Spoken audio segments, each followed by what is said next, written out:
বাঁধাকপির তরকারি, যেটা ডাল ভাত দিয়ে খাবো। এই যে একটু আলু, একটু বাঁধাকপি, একটু এখানটায় দেবো, এরকম করে নেব, নিয়ে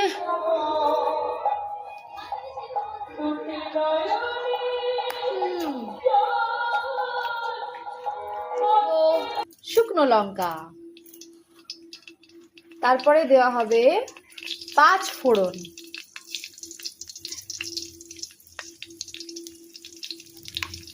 কাঁচা লঙ্কা চলে যাচ্ছে, আর দেওয়া হবে টমেটো,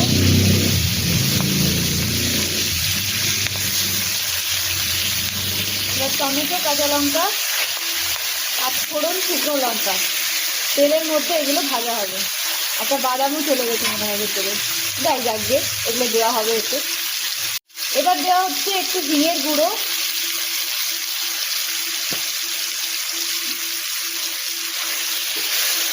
ফ্লেভারের জন্য, খুব ভালো ফ্লেভার দেবে। এবার এর মধ্যে অ্যাড করা হচ্ছে আদা। আদাটা বেশি ভাজবো না, ভাজলে ফ্লেভার থাকে না বাঁধাকপিতে। আদাটা একটু আগে পরে দেওয়া থাকলে মানে গন্ধটা খুব সুন্দর আসে, আর ভাজা হয়ে গেলে গন্ধটা কম লাগে। অল্প একটু চিনি দেওয়া হচ্ছে। চিনি কেন দিচ্ছি? Test balance.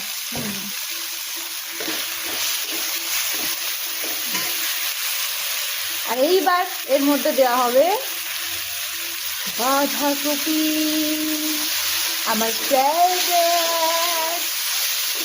হেভি লাগে বাঁধাকপি, আমি কাঁচা খেয়ে নেবো, এত ভালো লাগে। আমি খাই কিন্তু মেয়োনিজ দিয়ে বাঁধাকপি কাঁচা, কিন্তু কাঁচা খাওয়া সবসময় ভালো নয়, অনেক রকমের প্রবলেমও চলে আসে, মানে স্কিনের প্রবলেম হয়ে যায়। এইবার পুরো মশলাটাকে ভালো করে আমরা বাঁধাকপির সাথে মাখিয়ে নেব, নুন আর হলুদ দিয়ে তারপরে চাপা দিয়ে দেবো। আর দেবো না, কিছু কড়াইটা দিয়ে দেবো। ও মিষ্টি কড়াই, হা হা হা হা হা।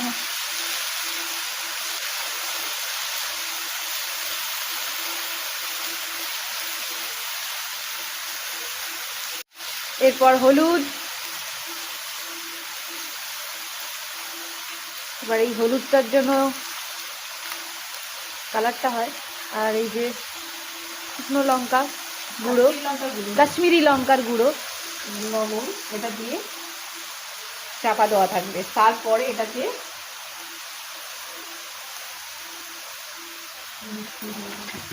এটা কি দিলে? নুন?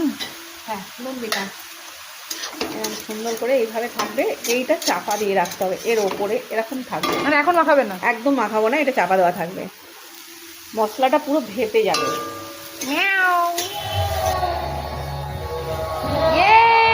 এবার মাখিয়ে দাও। ভাপিয়ে গেল, মশলাটা ভাপিয়ে গেল, দেখো কেমন দেখতে হয়েছে। এই যে মশলাটা সুন্দর হয়ে ভেপে গেল। এবার এটাকে মিক্সড করে দেব।